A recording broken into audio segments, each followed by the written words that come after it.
Bonsoir, bienvenue et merci d'être avec nous ce soir dans ces nouveaux numéros de Qui dit vrai.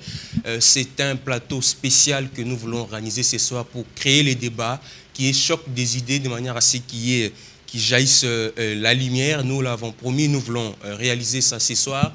Nous avons deux invités qui nous viennent de deux extrêmes tout à fait différents, de deux pôles différents, de la majorité comme de l'opposition, le décan qui constitue, qui sont sur la scène politique congolaise pour la démocratie au Congo. À ma gauche, M. Papi Tamba, il est membre du PPRD, responsable de communication numérique pour le camp du chef de l'État. Bonsoir, M. Papi.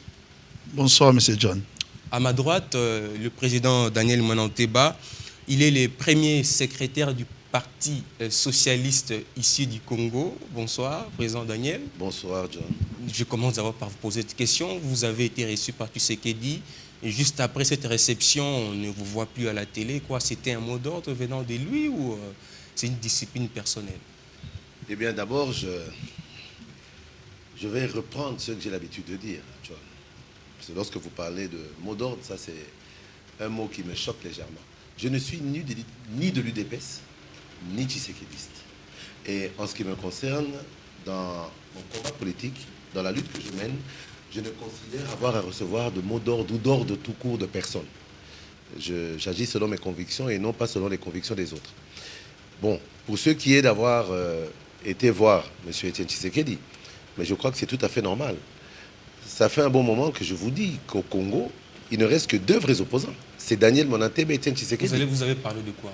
Mais c'était tout à fait normal, disais-je, lorsqu'il ne reste que deux seuls opposants, c'était tout à fait normal que l'un aille rendre visite à l'autre. C'était juste un échange de civilité. Et ensuite, j'avais dit aussi, lorsqu'on a eu ouï dire de ce qu'on appelle communément la majorité présidentielle populaire, on m'avait posé la question sur un plateau de télévision et j'ai dit que je n'avais pas à répondre à cette question. Je poserai la question à M. Tshisekedi lui-même le jour où je le verrai. Ça a été chose faite. Nous nous sommes vus pendant plus de 40 minutes. J'ai posé la question par rapport à cette majorité présidentielle populaire.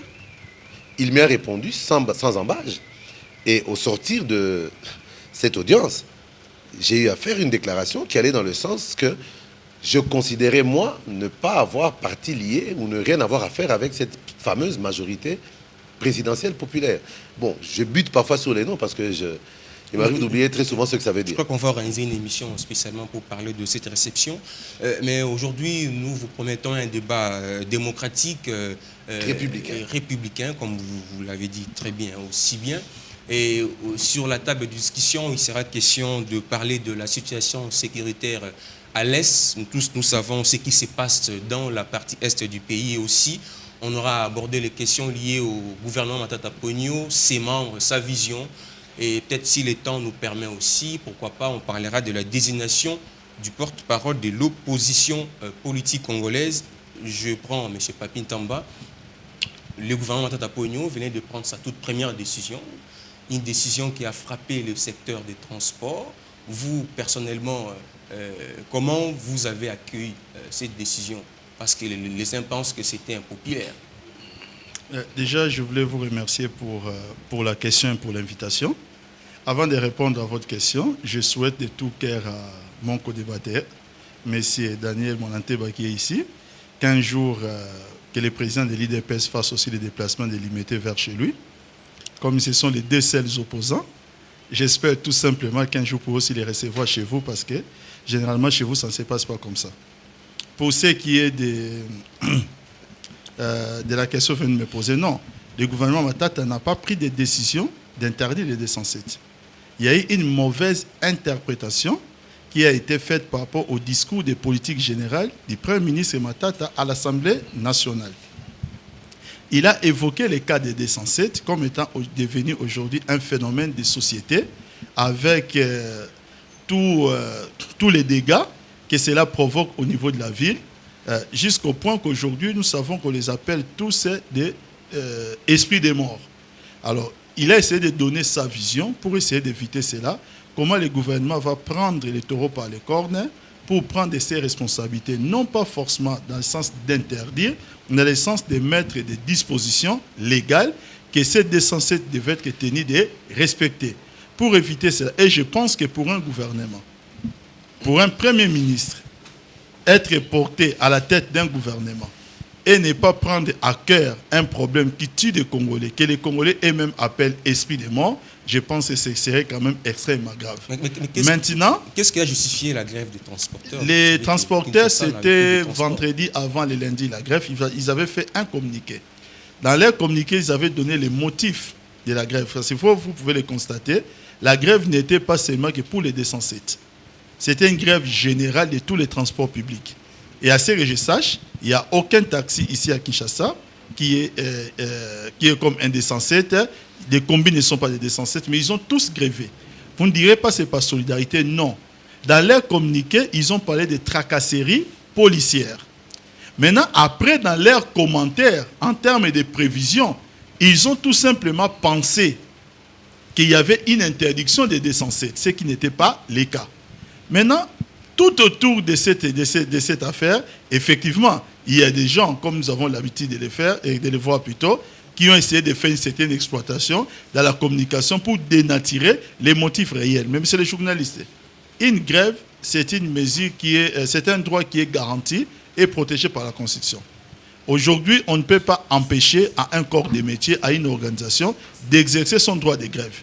Le plus important, c'est quoi? C'est que s'ils exercent ce droit de grève, quel est le contenu qu'on peut donner et quel genre de discussion qu'on peut essayer de dégager pour arriver à des conclusions qui soient l'émanation de l'accord entre le gouvernement et les partenaires sociaux. Et c'est ce qui a été fait. Je ne vois pas en quoi est-ce qu'on va essayer de mettre le gouvernement Matata sur les bandes accusées. Merci beaucoup, M. Papi Ntamba. Alors, Président Daniel Mananteba, je crois que vous avez suivi la réponse de M. Papi par rapport à la grève des transporteurs.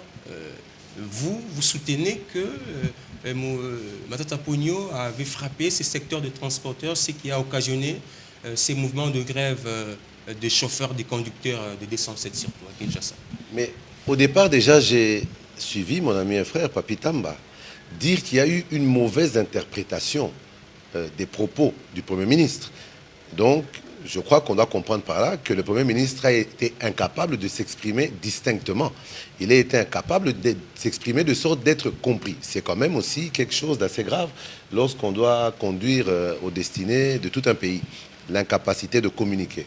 Deuxièmement, par rapport à ces 207, eh bien, moi, en ce qui me concerne, je me dis que ce gouvernement-là qu'on vient de nous mettre en place s'est comporté, et ce sera le cas régulièrement, je préviens déjà les Congolais, ce sera le cas régulièrement.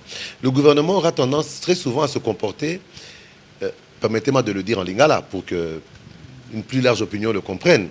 Le gouvernement doit se comporter, le là, moi, non, Koufeli Tata, je dis, Azan est le côté na poche, mais à téléméli, papa qui va papa Kouloutou, banoko, banani, que samedi, bembezo, bimatron, kunda papa samedi. Mais ils ont quand même promis samedi des 200 bus, oui, mais le problème c'est quoi? On ne commence pas à mettre en place un système de rétorsion, un système de durcissement de la législation par rapport à ces 207, parce que M. Papitam m'a dit que ces 207 tuent quand même nos compatriotes et il serait irresponsable pour un gouvernement de ne pas se pencher sur la question. C'est tout à fait vrai. Le seul problème, c'est que ça fait déjà des années. Je crois que depuis 2006, les 207 tuaient déjà nos compatriotes. Alors si c'est 5 ou 6 ans après qu'on doit se rendre compte qu'il y a eu suffisamment de morts, maintenant il faut agir, pendant 5-6 ans, où était le gouvernement de cette majorité? C'est la même majorité. La majorité n'a pas changé. Donc moi je crois que le gouvernement aura tout intérêt à prendre des décisions allant dans le sens d'une meilleure organisation du système du domaine du transport. C'est à son avantage et c'est à son honneur. Mais je crois que le gouvernement devra aussi et surtout, avant de prendre des mesures de rétorsion, mettre en place un palliatif, c'est-à-dire quoi? On planifie l'interdiction ou la réduction du nombre de 207 dans les rues de Kinshasa. On planifie. Mais pour arriver au bout de cette planification, on doit commencer par mettre en place une politique d'acquisition de moyens de transport. Vous me dites que le gouvernement parle de 200 bus. 200 bus de combien de places? Admettons même que ces 200 bus fassent 100 places. Il faut relancer, Par bus. ils vont aussi relancer Un le petit City Train calcul. et Mais Stuc. enfin, ça c'est vous qui le dites. Non, c'est ce qui a été dit. Vous êtes membre du gouvernement? C'est ce qui a été dit. Non, moi ce que j'ai appris, c'est qu'il y a eu une mesure d'urgence qui est mise en place en ce qui concerne l'acquisition de 200 bus en urgence. 200 bus d'abord. C'est vrai que le monde ne s'est pas fait en un jour. Mais il ne faut pas qu'on nous envoie des mesures poudre aux yeux. 200 bus à 80 places. Le bus, ça vous fait plus ou moins 16 000 places. OK?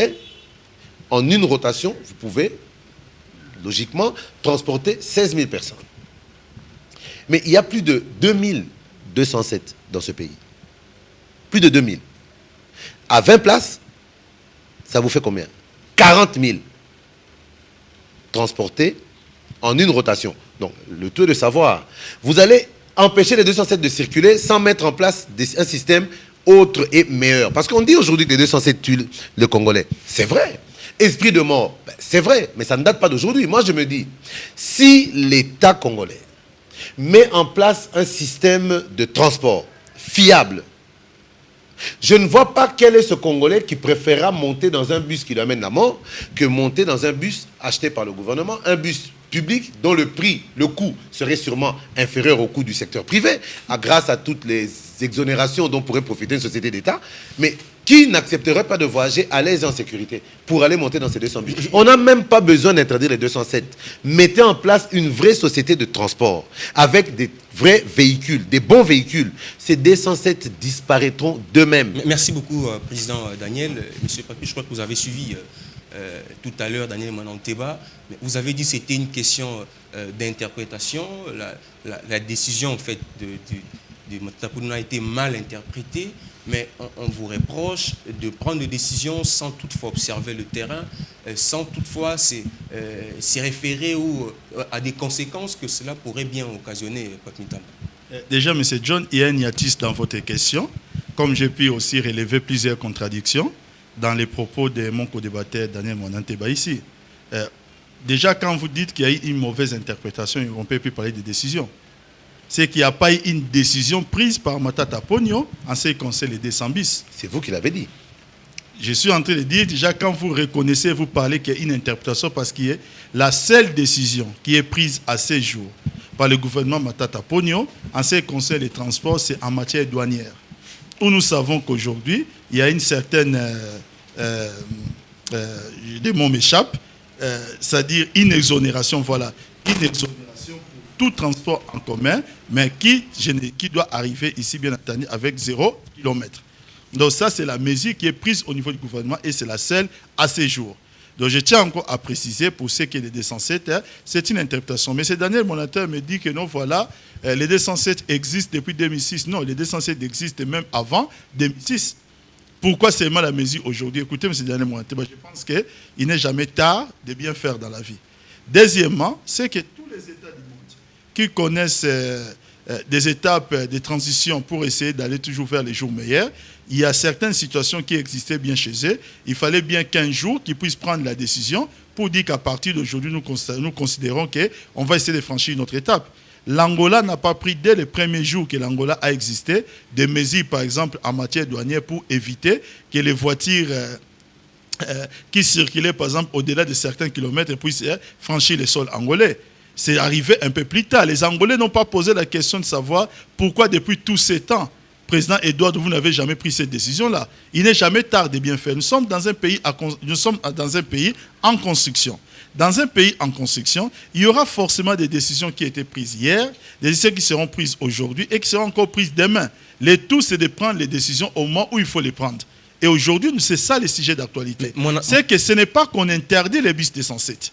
Aujourd'hui, on dit clairement qu'il faut essayer un peu de mettre un cadre qui puisse... Parce que quand nous parlons de 207, M. journaliste, le problème ne se pose pas sur les bus en eux-mêmes.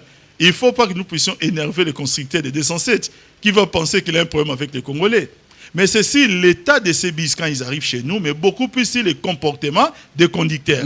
Ce sont des choses que... Mananteba voudrait que vous commenciez, si je l'ai compris, par acheter d'abord des bus avant de décider de mettre en écart ces bus 207. Encore, et je vais mettre il fallait encore pas mon attendre ami, la grève des je vais transporteurs encore pour mettre, annoncer l'arrivée des bus. Encore à l'aise mon ami Daniel Motateba pour dire qu'il n'y a pas de décision.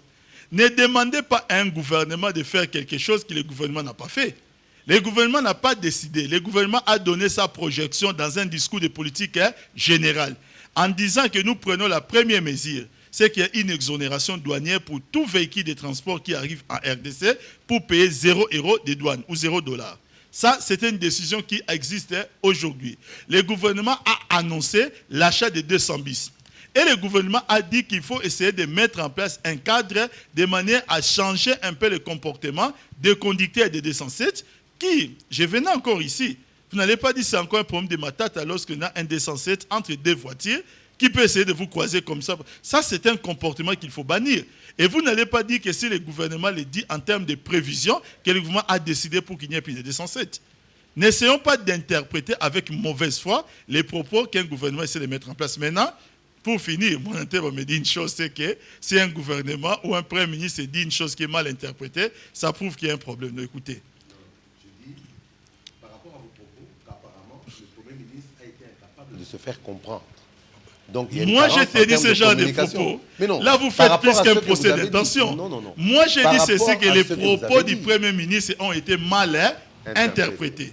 Je n'ai pas dit que si les propos ont été mal interprétés, c'est moi qui l'ai dit. C'est vous qui l'avez dit. Oui. Parce que si ces propos sont mal interprétés, ça voudrait dire qu'il est incapable de s'expliquer. C'est ce que vous avez dit. Moi, j'essaie de vous dire que si personnellement vous pensez que c'est le cas, alors il n'y aurait plus aucun homme politique dans ce pays. Puisque vous qui êtes là, vous êtes les deux seuls opposants. Hein, j'essaie seulement de plaindre de mon ami Roger Lumbala et les autres. Je voulais juste dire qu'il y a seulement des opposants congolais. C'est Daniel Monateba et Etienne Tshisekedi. Mais il y a des décisions d'Etienne Tshisekedi qu'il a eu à réexpliquer un jour. Parce qu'il dit qu'il a été mal compris. On peut dire des choses et aussi être mal compris. Mais il faut dire qu'il n'y a pas eu que cette grève de transporteurs à Kinshasa, et je crois que ça fait 2 jours, je crois que ça continue.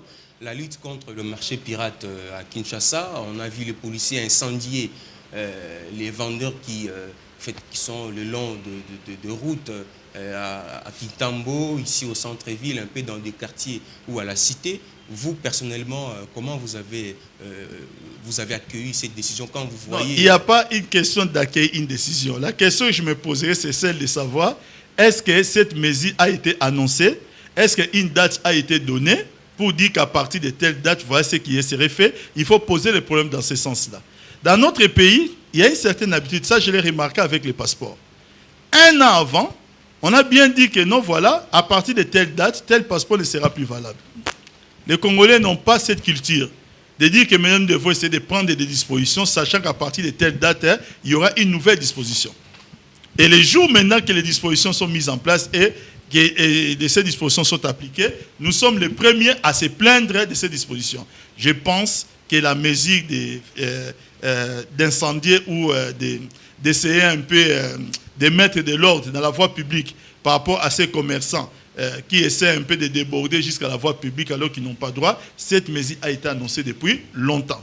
Alors, Président Daniel Monateba, il est vrai que l'idée d'assainir la ville doit être louable, mais est-ce que la manière dans laquelle les policiers sont en train de le faire pouvait bien donner encore du sens à cette mesure qui voudrait la ville de Kinshasa?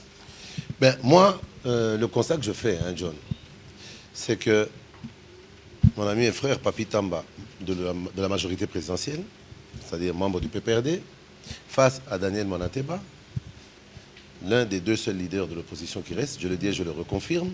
Je ne dis pas qu'il n'y a pas d'autres opposants, mais les vrais leaders, il n'y en a que 2, c'est Daniel Monateba et Etienne Tshisekedi. Je le dis et je le répète. Mais je disais par rapport à cette mesure, ce qui me touche et qui me fait très mal, et je ne sais pas si M. Tamba a conscience de la portée des propos qu'on tient sur ce plateau, et je ne sais pas s'il a conscience de la façon dont ces propos sont perçus par la population. Que se passe-t-il? On parle aujourd'hui de la mesure d'assainissement des rues de Kinshasa. Mais soyons sérieux. Vous vous rendrez compte que parmi ces petits vendeurs-là, il y a une grande partie aussi d'intellectuels qui n'ont pas trouvé un travail adéquat et qui ont dû se lancer dans la politique de la débrouillardise. Vous interdisez ces marchés pirates. je ne suis pas contre la mesure dans le cadre d'un meilleur assainissement de la ville et d'un meilleur encadrement du commerce dans ce pays. Mais on peut être un politique et garder un cœur. Je crois que cette majorité qui a aussi facile à détruire les commerces d'une grande partie de personnes qui n'ont que ça pour vivre. Ces vieilles mamans qui n'a que cette petite table-là sur laquelle elle peut vendre un bien. Moi, je ne suis pas d'accord, parce que quand vous passez en voiture, ça vous gêne aussi parfois. Ou même le transport devient parfois compliqué à cause de tout cela. Mais je crois qu'il faut prendre des mesures en amont et en aval. Parce que quand on voit, ça ternit quand même l'image de la ville. Est-ce qu'il fallait laisser le marché pirate évoluer dans ces sens-là? Est-ce que ce sont ces marchés pirates-là qui ternissent l'image de la ville? Est-ce que ce sont ces marchés pirates qui ternissent l'image du pays? Je ne crois pas. Alors, les morts en cascade dans les hôpitaux par manque de seringues, par manque de pilules, de comprimés, ne ternissent pas l'image du pays? Tous ces étudiants licenciés qui quittent l'université avec une licence mais qui ne trouvent pas un boulot, qui se retrouvent serveurs dans des boîtes de nuit ou dans des bars, ça ne ternit pas l'image du pays? Allez dans les différents cimetières et voyez le rythme auquel on amène des cercueils à enterrer. Vous comprenez à quel rythme le Congolais meurt chaque jour à Kinshasa, d'abord. On ne parle même pas encore de l'intérieur du pays, parce qu'à l'intérieur du pays, je crois que M. Papi Tamba sait exactement ce qui se passe à l'Est. Et à quel rythme les Congolais décèdent comme des moustiques. Ça ne ternit pas l'image du pays? Mais qu'est-ce que vous me dites? Je ne suis pas d'accord avec la liberté totale en termes d'exploitation d'un commerce sur la chaussée publique. Mais je dis, avant de prendre des mesures aussi extrémistes, il aurait fallu en amont déjà chercher des mesures d'encadrement pour tous ces gens-là. Beaucoup n'avaient que ça pour vivre. Aujourd'hui, alors que le gouvernement Matata Ponyo a, dans son discours de politique générale, je suis content d'ailleurs que M. Papi Tamba ait parlé lui-même d'un discours de politique générale, parce qu'ils ont failli et ils ont cherché à nous faire croire à un certain moment... C'est votre frère, vous tirez beaucoup, c'est votre frère de Maniema. Mon frère de Maniema. On vous reproche aussi à Matata Ponyo, c'est votre frère de Maniema. Mais je vous dirais, qui Mais est vous mon tirez frère, beaucoup sur votre frère. qui est mon frère, qui est ma soeur? Celui-là qui œuvrera dans l'intérêt de ce pays, celui-là qui œuvrera dans l'intérêt du Congolais, celui-là qui œuvrera pour faire de ce pays un état de droit, celui-là sera appelé mon frère et ma soeur. Je suis un politique et je ne pense pas qu'en politique, je doive me lancer dans ce même cinéma que vous voyez aujourd'hui. Les Nekongo de ceci, les Mbouza de ceci, les Bassoaï, les ressortissants de Kindu, c'est ceux qui tuent le pays. Alors, Papi Ntamba. Je n'avais pas fini. Je n'avais pas fini. Je disais juste que une des missions de ce discours de politique générale dont a parlé Papi Tamba lui-même, et je suis heureux qu'il ait utilisé ce terme parce qu'ils ont voulu nous faire croire à un certain moment et nous convaincre qu'il s'agissait d'un programme de gouvernement. Mais je suis heureux qu'on en revienne à l'appellation réelle qui est un discours de politique générale. Que dit ce discours? On a mis la lutte contre le chômage et la création d'emplois parmi les priorités. N'est-ce pas? Aujourd'hui, l'économie congolaise fonctionne plus dans le domaine de l'informel. Tous ces petits vendeurs, c'est de l'informel. C'est vrai qu'il faut les canaliser pour les reverser dans le domaine du formel. La question de savoir, maintenant que vous avez cassé ces tables, chassé tous ces gens, qu'avez-vous trouvé comme palliatif par rapport à ces gens-là? Est-ce que vous avez pensé à créer une nouvelle structure dans laquelle ils vont se retrouver pour continuer à se débrouiller pour vivre, parce qu'on vit dans le pays de la débrouillardise, ou bien vous allez une fois de plus les abandonner à leur triste sort comme c'est devenu de coutume dans ce pays? C'est ça mon inquiétude. Alors, Papi Ntamba, la décision, l'initiative, elle est bonne, mais on pense qu'il fallait commencer d'abord par trouver de l'emploi, pousser là, avant de lutter contre le marché pirate. Écoutez, peut-être nous allons diverger sur la démarche. Les fondements restent les mêmes, que l'initiative est bonne. Maintenant, il y a le grand opposant Daniel Monanteba, ici, qui nous donne sa propre démarche. L'un des grands opposants. Ce sont à il nous donne Mais il ne comprend pas, hein? C'est de l'ironie, je crois. Il nous donne sa propre Mais c'est tout ce qui démarche. lui reste à M. Tamba, l'ironie. Bon, écoutez, l'un des grands opposants, Daniel Monanteba ici, comme ça, il ne va pas me prêter, il va pas maintenant me prêter ces mots-là. Aujourd'hui, à sa démarche, il trouve que l'initiative est bonne, il propose une autre démarche, mais vous n'étiez pas élu. Il y a un autre qui a été élu et il a nommé son gouvernement. Et il a sa démarche. Maintenant, il y a un discours que vous avez longtemps essayé de vendre ici, Mais ce discours n'a pas permis à ce que vous soyez élus dans ce pays. Ne vous faites pas comme état des marchands du malheur des peuples congolais. Vous n'avez pas le monopole, chers amis, de ces malheurs du peuple congolais. Dans ce peuple congolais, nous avons la famille et nous sommes congolais nous-mêmes. Donc nous percevons, ça vous étonne. Donc voilà au moins des spectacles de l'opposition qui seraient encore étonnés aujourd'hui que je sois congolais ou que j'ai des frères congolais. Donc ça, ce discours-là n'a pas permis que vous soyez élus. Parce que vous pensez qu'à un certain moment, vous allez continuer à travailler par l'affolement. Nous abordons tous les problèmes avec responsabilité. Nous avons conscience d'un problème. Et quand il y a ces problèmes, nous réfléchissons pour savoir comment trouver des solutions. On n'est pas là en train de faire des discours populistes.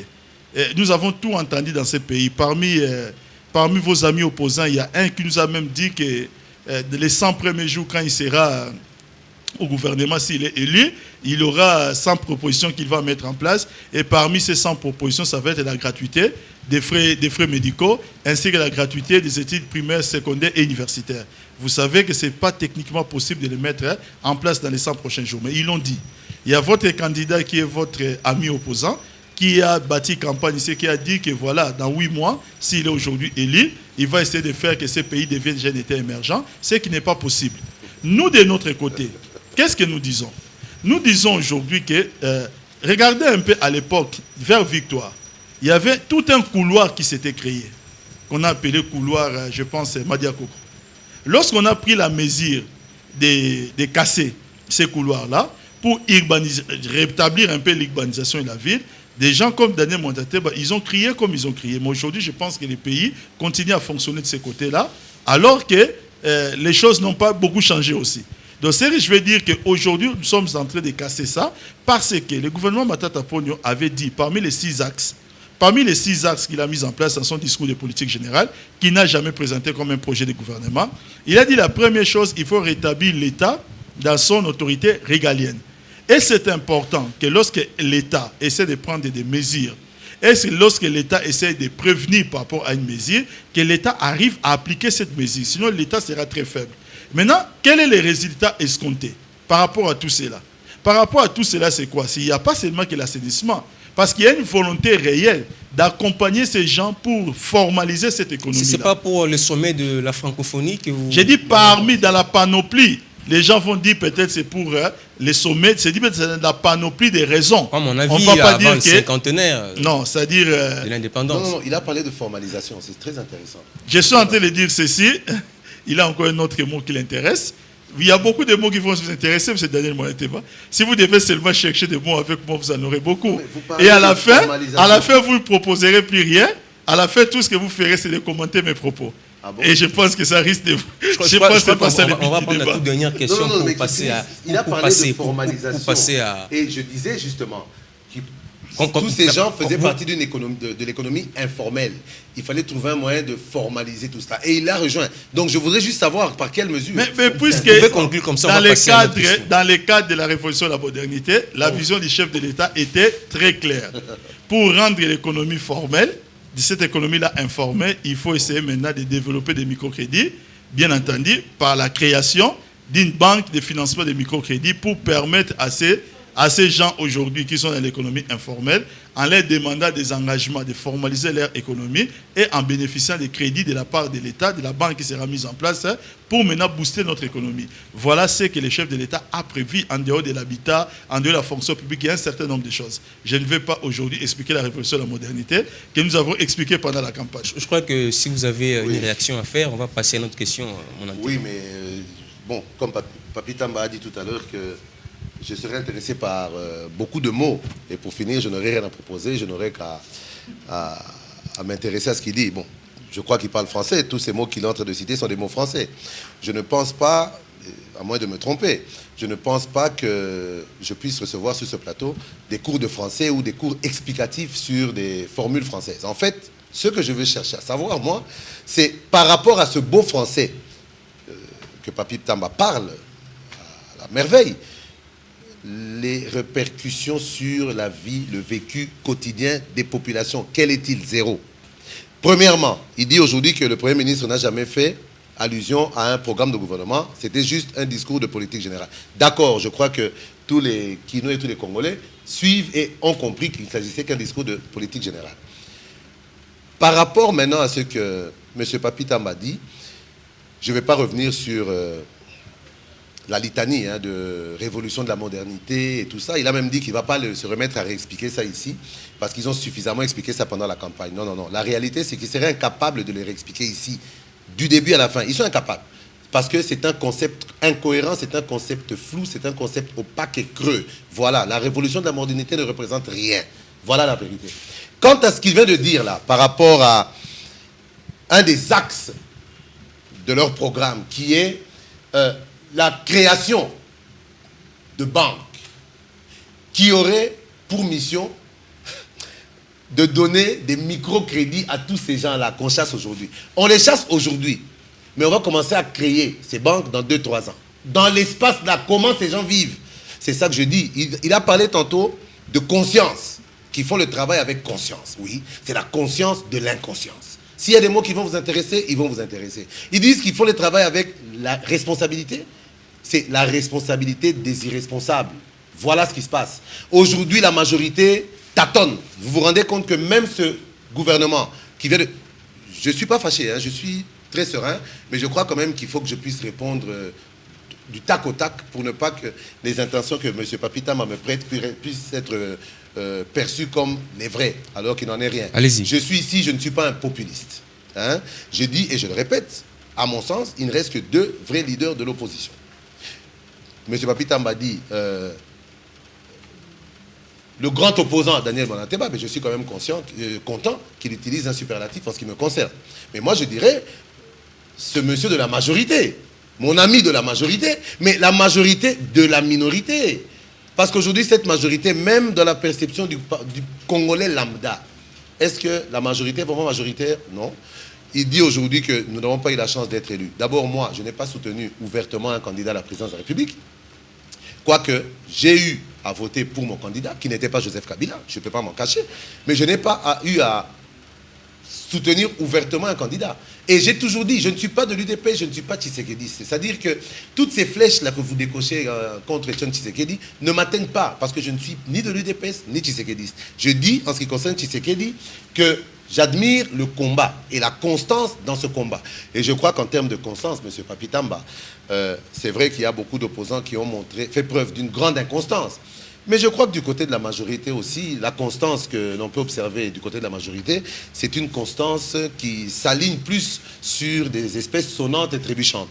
Dès on a vu même au sortir de certaines, on a vu au sortir des élections, il y a certains barons de la majorité qui se sont retrouvés d'ailleurs ministres ici, mais lorsqu'ils n'ont pas été proclamés par la CENI, on a vu ce qu'ils ont à raconter sur le pouvoir en place. Je crois qu'on doit être sérieux. Moi, ce que je dis aujourd'hui, on doit pouvoir prendre des mesures, c'est vrai, des bonnes mesures, c'est vrai, mais on doit pouvoir aussi les recadrer par rapport au vécu quotidien de la population. Vous chassez tout le monde aujourd'hui et vous dites que vous allez donner des crédits à ces gens-là demain.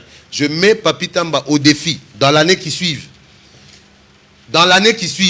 de m'emmener même 2 personnes qui auront obtenu un microcrédit du gouvernement ou des fameuses banques qu'on attend encore, qu'on ne verra sûrement pas, ça je vous le dis, du gouvernement, dans l'année qui vient. Et là, je me tairai. C'est compris, vous avez encore la parole. On va prendre peut-être la toute dernière question par rapport au gouvernement Matata Ponyo.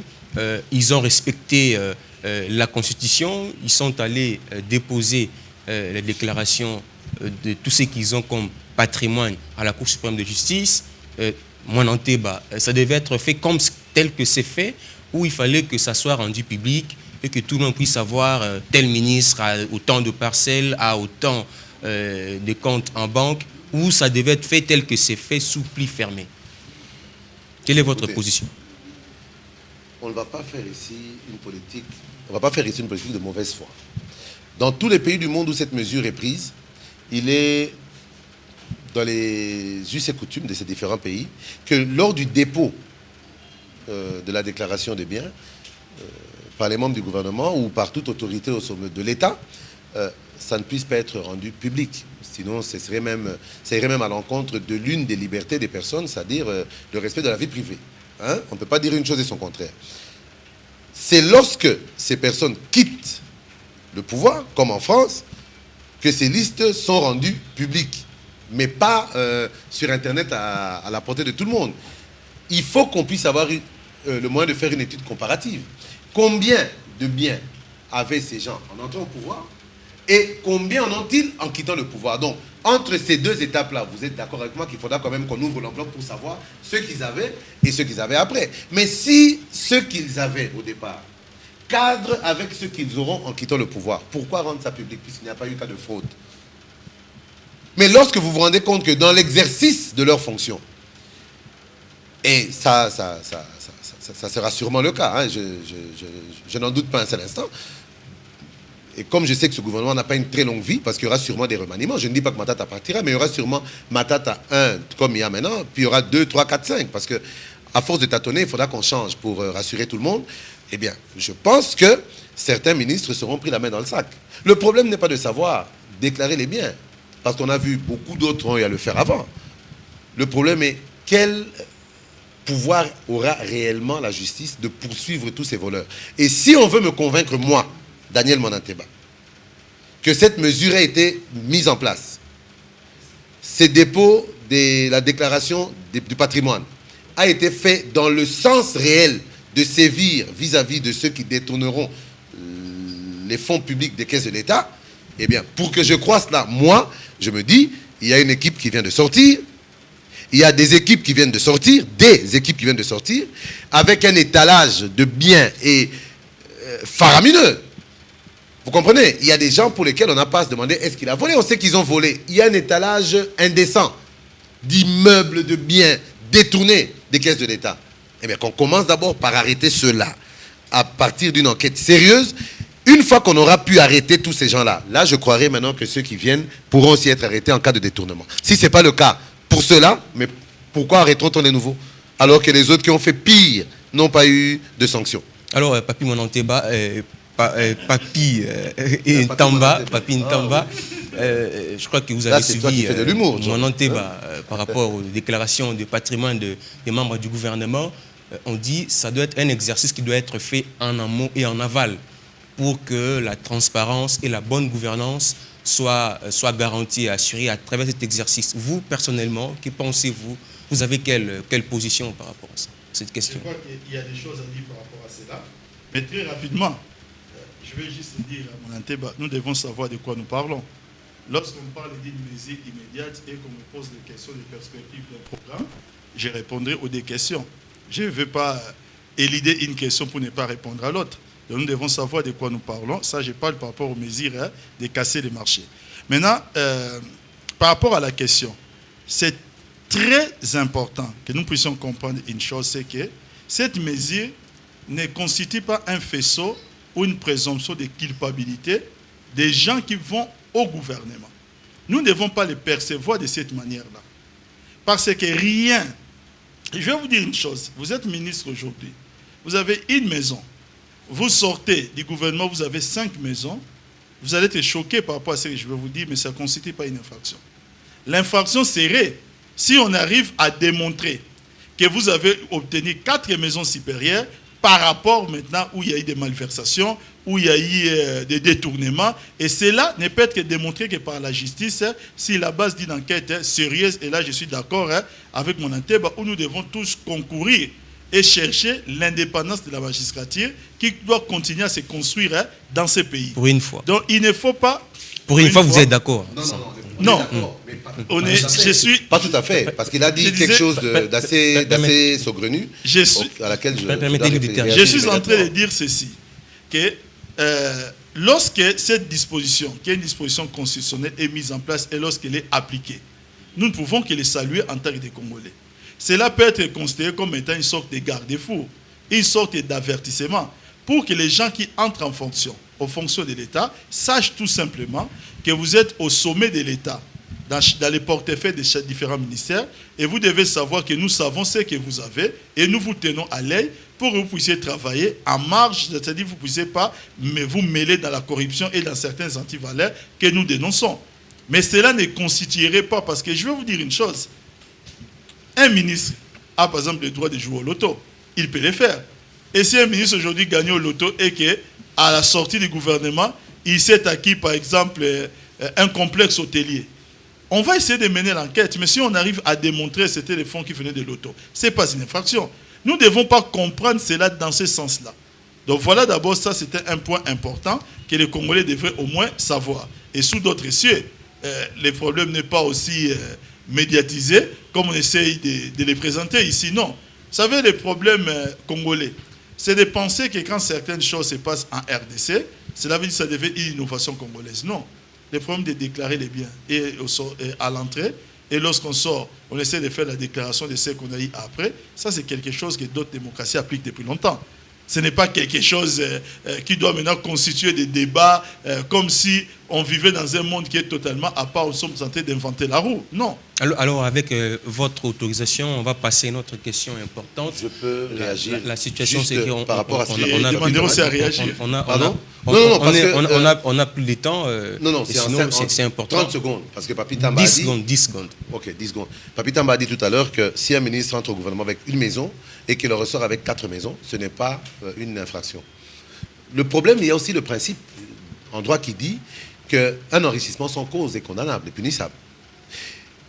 La plupart de ces ministres, si vous les cherchez dans les fonds publics qui ont atterri dans les caisses de leur ministère, il va de soi que vous n'en attraperez aucun par rapport à ces fonds-là. Parce qu'ils ne puisent pas dans les caisses de l'État.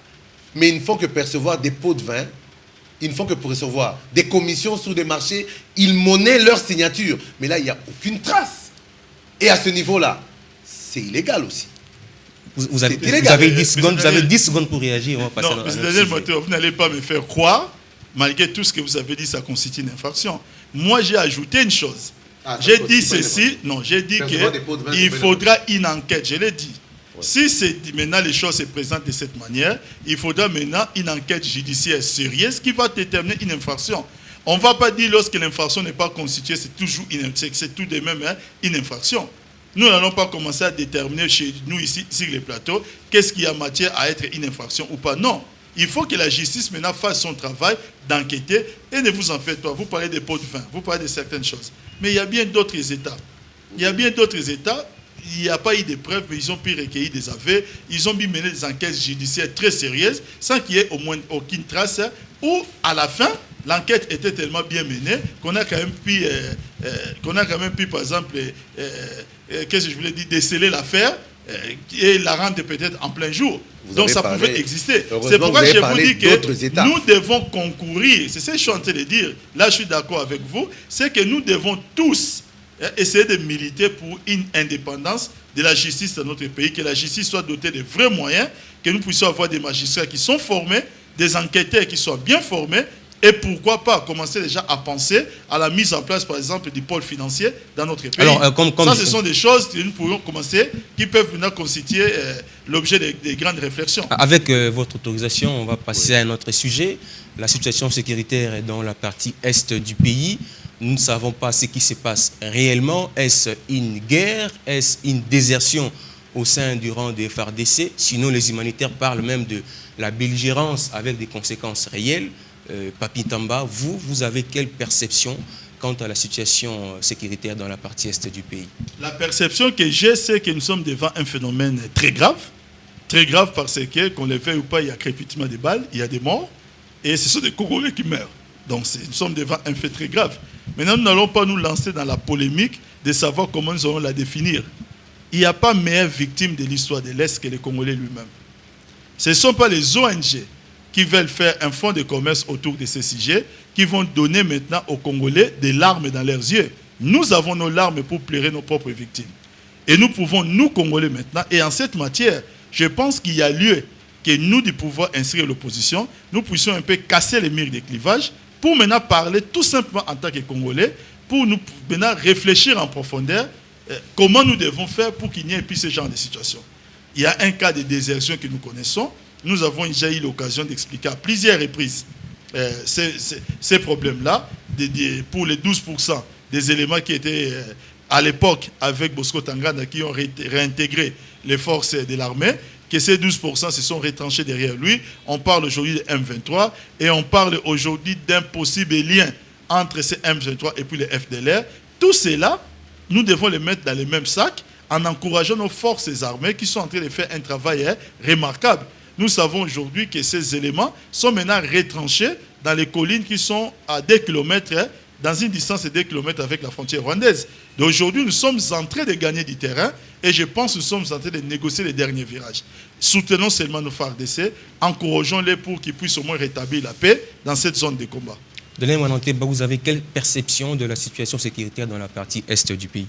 Écoutez, en ce qui concerne nos forces armées, je ne peux que les encourager dans cette noble mission qui était celle de la défense du territoire national.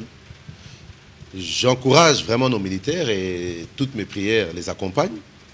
Tout ce que j'espère seulement, c'est que tous ces militaires et ces soldats que nous sommes en train de perdre au front ne seront pas encore des vies sacrifiées pour rien. Bon, par rapport à ce que disait M. Papi Tamba tout à l'heure, concernant la guerre à l'Est, il a dit quelque chose de très important.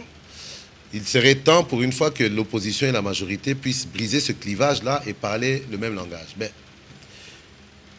cela fait des années que l'opposition a toujours demandé, parmi les ténors de l'opposition, dont je fais partie, nous avons toujours demandé qu'on puisse rendre justice, que justice soit faite. Ça fait des années qu'on demandait à ce que toutes les personnes impliquées dans ces massacres, dans ces tueries à l'Est, puissent être arrêtées et jugées. Mais à l'époque, la majorité nous avait répondu que ça ne pouvait pas être le cas au nom de la paix. Ben, aujourd'hui, je suis quand même content. Après, je ne sais combien de morts que la majorité nous rejoint aujourd'hui.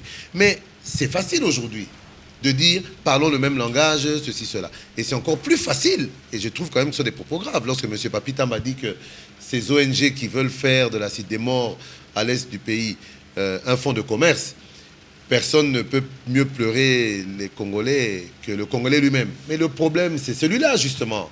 Face à tous ces morts à l'Est, on parle de plus de 6 millions de morts. C'est pire même, 5, 6, 7 fois plus que le génocide rwandais. Mais à l'Est, là-bas, les autorités congolaises et les Congolais eux-mêmes, qu'est-ce qu'elles ont fait? À part pleurer. Mais pleurer, ça ne change rien. On pleure nos morts, oui, on pleure nos morts. On massacre à l'Est, le gouvernement et la population congolaise pleurent les morts de l'Est. Et après, aujourd'hui, je crois que la décision qui a été prise par le gouvernement, bien que j'ai l'impression que ces fameuses organisations internationales que vilipende M. Papi Tamba ont influencé largement ce gouvernement à prendre cette décision-là, parce que trop c'est trop. J'espère que cette fois-ci, on ira vraiment jusqu'au bout de cette logique et que, quelle que soit la méthode, l'État doit vraiment retrouver son autorité sur toute la République congolaise, la République démocratique du Congo. Juste un petit point en passant, pour essayer de remettre certains points sur certains i. John, je suis de l'opposition, c'est vrai. Il m'arrive très souvent d'être aussi assez hargneux, parce que c'est vrai que le comportement de nos amis de la majorité parfois révolte. Et il y a des choses face auxquelles on ne peut pas rester insensible. Mais contrairement à ce que pensent d'aucuns, en particulier Papi Tamba, parce qu'il a fait une diatribe tout à l'heure quant au fait qu'on n'a pas été élu. Bon, je n'ai pas voulu m'y attarder parce que je trouvais que ça n'en valait pas la peine. Mais je dis juste aujourd'hui que l'opposition que j'ai faite, moi, c'est une opposition de conviction. Mais je dis toujours, c'est une opposition de dénonciation. Et c'est ça qui vous gêne. Je vous comprends, parce que ça vous fait mal, mais ce n'est pas de ma faute. C'est la faute aux vérités que je dis, ce qui vous blesse. Mais je veux aussi pouvoir faire une opposition de proposition. Raison pour laquelle je vais accompagner ce gouvernement tout au long de sa vie. Je ne le lâcherai pas. Je ferai des critiques, je dénoncerai et je ferai des contre-propositions. Parce qu'aujourd'hui, que ce soit la majorité ou l'opposition, personne n'a intérêt à voir demain le pays sombrer. Convaincu que je suis, moi, que nous aurons, nous de l'opposition, à gérer ce pays demain. Et les lendemains pourront être peut-être très brefs. Mais on doit pouvoir trouver aussi un pays en état d'être géré. Nous n'avons pas besoin de trouver un champ de ruines pour pouvoir dire après, nous avions raison parce qu'on avait dit ça, voilà, ils n'ont pas fait. Et après, lorsqu'on va gérer, on aura la tâche plus difficile. Alors, on ne va pas vous aider, mais on critiquera, on proposera, et ça sera à vous de tenir compte de nos propositions. Si ce n'est pas le cas, vous me trouverez toujours sur votre chemin. On va prendre peut-être la toute dernière question. Vous savez que Kigali et Kinshasa venaient de signer encore un autre accord, cette fois-là pour relancer la traque de FDLR. C'était à l'issue de la 5e session de la commission mixte tenu, je crois, les 18 au 20 mai dernier à Kigali. On n'a pas discuté du cas Bosco Tanganda, on n'a pas discuté du cas Nkunda Batouari et le reste. Pensez-vous que la RDC devrait se retrouver à Kigali dans ces assises-là pour parler que du Rwanda, des intérêts du Rwanda, et oublier les leurs quand l'Est de la RDC est à 100, s'il faut le dire ainsi. M. John, à vous entendre parler, votre question me rappelle un peu certains propos que nous avons l'habitude d'écouter sur les nets. Non, on n'est pas dans une supercherie, on est dans la vie réelle. Avant de répondre à votre question, je voulais d'abord dire à M. Daniel Monateba que ne vous sentez pas gêné si je dis que vous n'avez pas été élu. C'est même ce que vous expliquez vous-même, c'est la logique de la démocratie. C'est-à-dire ceux qui ont élu, non, ceux qui ont élu, d'avoir été élu de la manière dont vous l'avez été. Lorsqu'on est élu, on est élu, on dirige, on est dans l'opposition. Vous dirigez sans être élu, vous avez la force. Je dis ceci, on est élu, on dirige. Et si vous n'êtes pas élu, vous êtes dans l'opposition, vous proposez, vous contredisez comme vous le voulez. Et vous l'avez reconnu vous-même à la fin. C'est la première fois au monde. Vous l'avez reconnu vous-même. C'est la première fois au monde qu'un groupe. Vous pouvez répondre. Veuillez répondre à la question, monsieur. Veuillez répondre à la question, monsieur Patrice. Ça ne doit pas vous gêner. Qu'on ne soit pas. Vous le savez qu'on a été élu, mais vous vous êtes imposé, vous gérez. On a été élu et on reste dans l'opposition. Veuillez répondre à la question. En fin mai 2012, vous n'allez pas toujours continuer à tenir ces propos. Ah bon? Vous devez quand même en fin mai 2012 comprendre que ces propos. Veuillez répondre. Le peuple congolais n'est plus retenu à ça parce que le peuple congolais a retenu. 6 mois après les élections, 6 mois seulement après les élections, vous maintenez ce discours. Mais vous qui aujourd'hui, 15 ans après, incapable de gérer ce pays correctement, vous continuez à vous focaliser sur Mobutu avait fait, Mobutu avait fait. Vous oubliez 15 ans après. Je vous retire. Permettez-moi de vous retirer la parole. Permettez-moi de vous retirer la parole. Papi Tamba, j'avais posé une question. Quel est l'intérêt de l'RDC dans cette 5e session? L'intérêt de l'RDC dans la 5e session de la commission mixte. Vous avez soulevé plusieurs problèmes, mais il fallait comprendre c'était quoi l'objet de la rencontre. Ne présentez pas les problèmes de la traque des FDLR comme étant un nouveau problème. Nous sommes dans l'action continue depuis l'opération Imojaweto qui a fait ses preuves par rapport à la paix que nous avons obtenue depuis 2009 dans ces coins. Il n'y aurait pas cette situation de désertion. On n'allait pas connaître encore la situation que nous connaissons aujourd'hui grâce effectivement à cette opération de Imojaweto qui a été accompagnée par l'opération Kimia. L'opération Kimia, la réunion où le sommet s'est tenu ici en RDC et c'était à Matadi. On nous a envoyé le chef d'état-major général rwandais, James Kabarebe, et vous savez comment les gens ont crié. C'est tout à fait normal qu'après les prochains sommets se tiennent au Rwanda. Ce n'est pas un problème que nous ne devons pas être retenus dans ce genre de considérations secondaires. Nous sommes dans l'action continue. On ne sommes pas en train de discuter avec les Rwandais si c'est que la traque de Bosco Tanganda, parce que la RDC n'a pas matière à discuter sur la traque des éléments qui sévissent sur son territoire.